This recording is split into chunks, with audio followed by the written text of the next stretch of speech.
As temperatures were set to rise, we decided to go south and stick to the coast.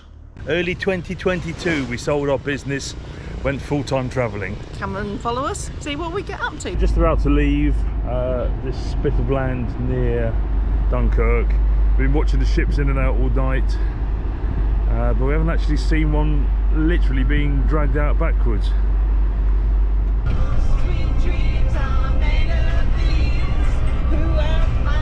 To disagree. So we've done a week, we've been here long enough, we've slept in the country, we've played Scrabble in the country, and we have geocached in the country, which means that it's about time we put a sticker on. France is going on the map. So it's all been cleaned, and I've got to try, no pressure or anything, but I've got to try and put this on nice and level with everybody watching. Look at that. So there we go. France is officially on the map. Yay! It's another one. It's a nice big splodgy colour. Look, look, look, look. So yesterday on the way to Le Touquet we saw this huge monument, and we thought we'd come and have a look at it this morning. Lots and lots of graves here. The sign outside said it's the largest Commonwealth War Grave Cemetery in France. So we're going to go and have a look. Something like 100,000 buried here, or is it 11,000? No, 11,000.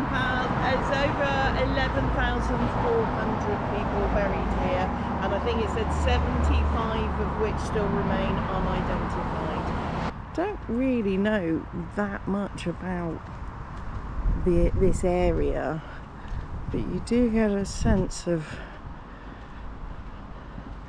overwhelming awe as you come in and you see this many graves in front of you. You hear numbers, you hear facts, you hear figures, but to actually see this amount,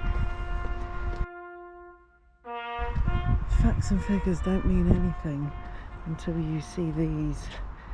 One of the other things I read on the board outside was that the War Graves Commission look after war grave cemeteries in 23,000 locations around the world. This is the biggest one in France, but it is only one of 23,000. I find that quite hard-hitting and makes you feel very lucky to live where we live in the time that we live at the moment.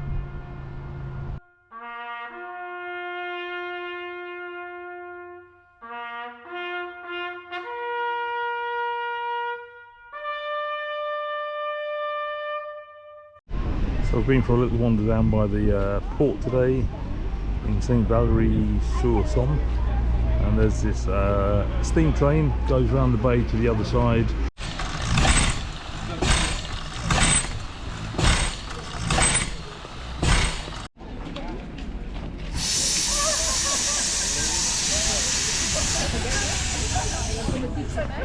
Oh, a famous French artist, Guy somebody or another, painted a watercolour of this street. It's a very famous painting.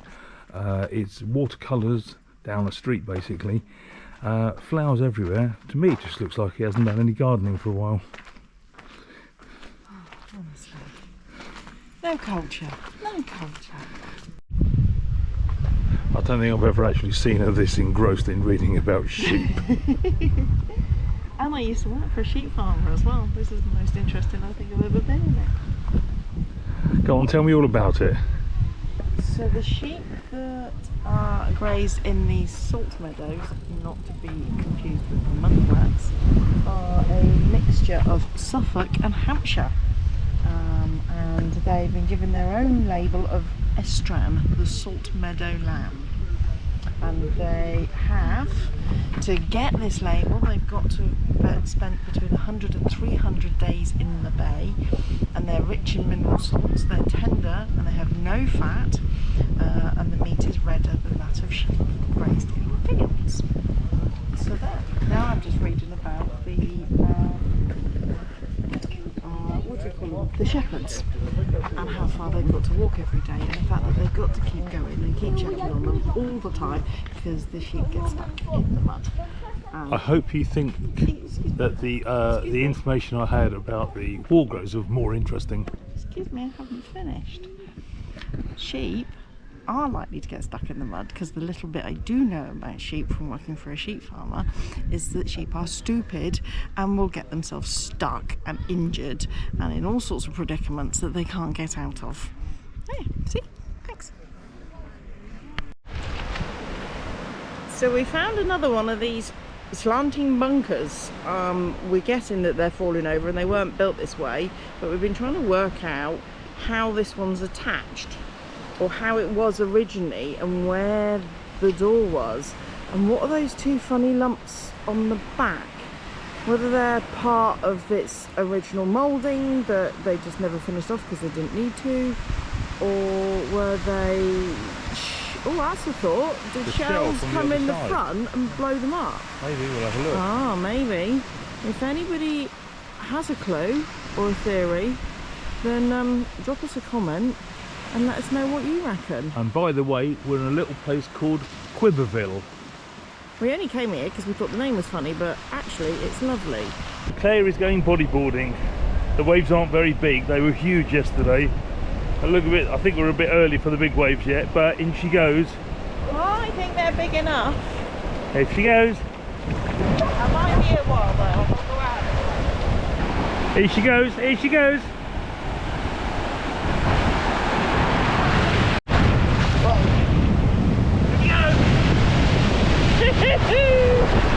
That's the best one ever.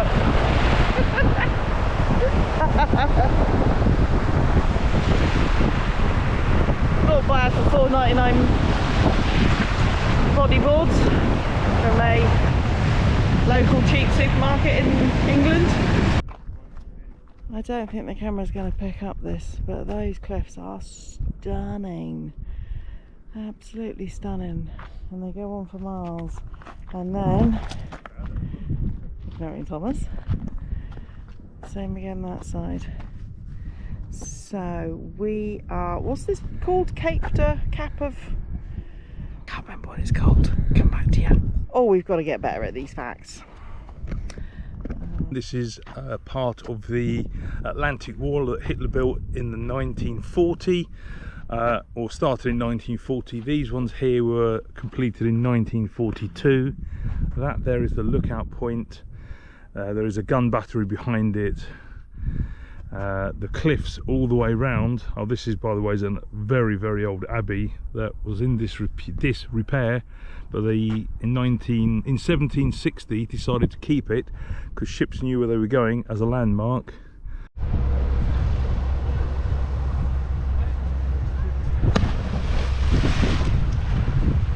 So we're under the harbour at the next place we're staying, which is called Beckham.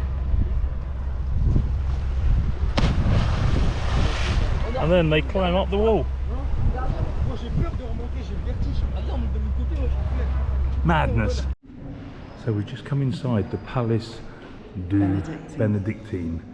We're going to do a tour of the palace. It's self-guided for the first 45 minutes, followed by a guide of the distillery at 2 o'clock. So we've got an hour, 45 minutes to run around first. We'll do that, take some pictures. So this is the production area where they make the Benedictine. There are stills at the end. They distill 4 times, 4 different botanicals each time. There's a sign here. They're mixed after that, aged for 8 months. Then they mix saffron and honey. They heat it for a month. Then it's aged for another 4 months until it's finally filtered and bottled.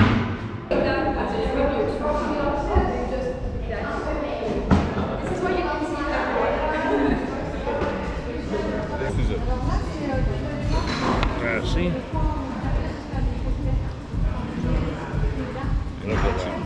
Merci.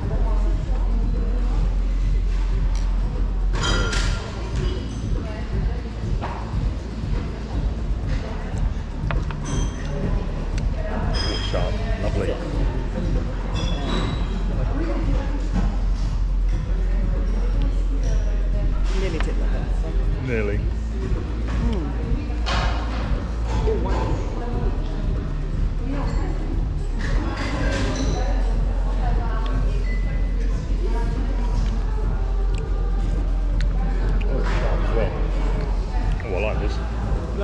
Cheers.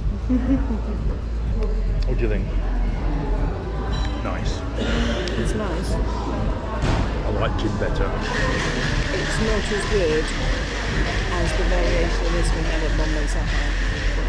Bombay Sapphire, guys, you win. So it's 8 o'clock in the morning in Fee Camp, and the bells are going. Now, yesterday I counted thinking it'd be 8 bells ringing to wake us up.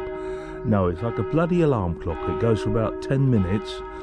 Then again it goes at 12, and then about 5 or 6 in the evening it goes again. There's no rhythm, there's no rhyme, there's no song to this music. It just goes and goes and goes. My God, I'm glad we're leaving here this morning.